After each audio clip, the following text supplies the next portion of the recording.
નમસ્કાર ખેડૂત મિત્રો, ગોંડલ માર્કેટ યાર્ડમાં તમારું સ્વાગત છે મિત્રો। આજની તારીખ છે મિત્રો 17 એપ્રિલ 2025 ને આજનો વાર છે મિત્રો ગુરુવારના રોજ। મિત્રો આજની પાલની આવક વિશેની વાત કરીએ તો મિત્રો આજે પાલની આવકમાં ઘટાડો જોવા મળી રહ્યો છે મિત્રો।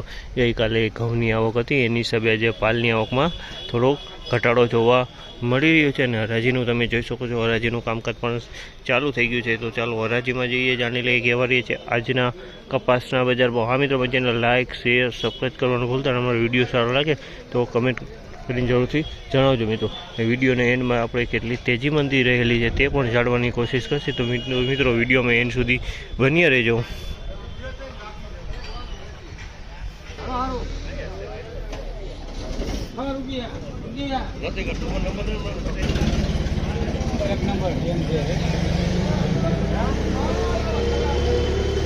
₹1521 રૂપિયાનો ભાવ છે, જેમાં જો અમારે ₹1521 રૂપિયામાં વેચાણો છે।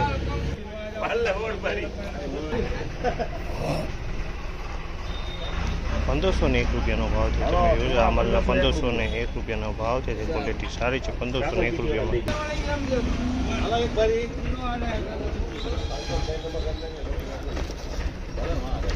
₹1511 રૂપિયાનો ભાવ છે। અમારેલા ₹1511 રૂપિયાના ભાવ છે, જેની ક્વોલિટી સારી છે। ₹1511 રૂપિયામાં વેચાણી છે।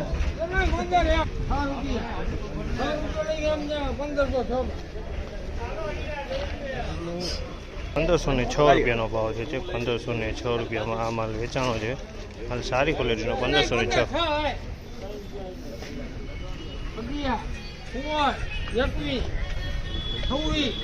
₹1526 રૂપિયાનો ભાવ છે, તમે જુઓ ₹1526 રૂપિયાનો ભાવ છે। ક્વોલિટી તમે જોશો, ₹1526 રૂપિયાનો ભાવ છે। માલમાં કાંઈ નો ઘટે મિત્રો, ₹1526 રૂપિયામાં વેચાણો છે। સુપર ક્વોલિટી માલ છે।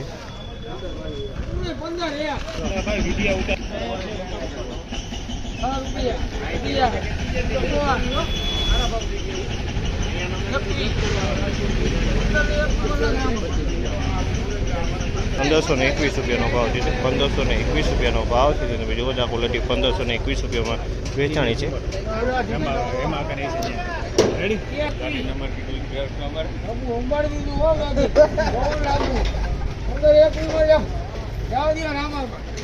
₹1521 રૂપિયાનો ભાવ જે છે, ₹1521 રૂપિયાનો ભાવ છે। તમે બધા ક્વોલિટી ₹1521 રૂપિયામાં વેચાણી છે। સારી ક્વોલિટી છે। ₹1521 રૂપિયાનો ભાવ છે। માલમાં કાંઈ નો ઘટે, સુપર ક્વોલિટીનો માલ।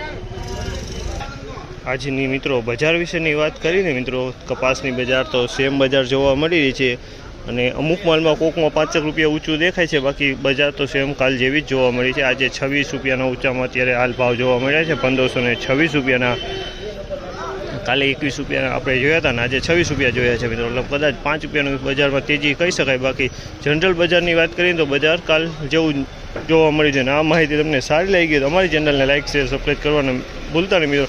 આપણે ગોંડલ માર્કેટ યાર્ડમાં કાયમી માટે લાઈવ જ આવી રહ્યા છે મિત્રો, તો અમારી ચેનલને જરૂરથી સબસ્ક્રાઈબ કરી લેજો।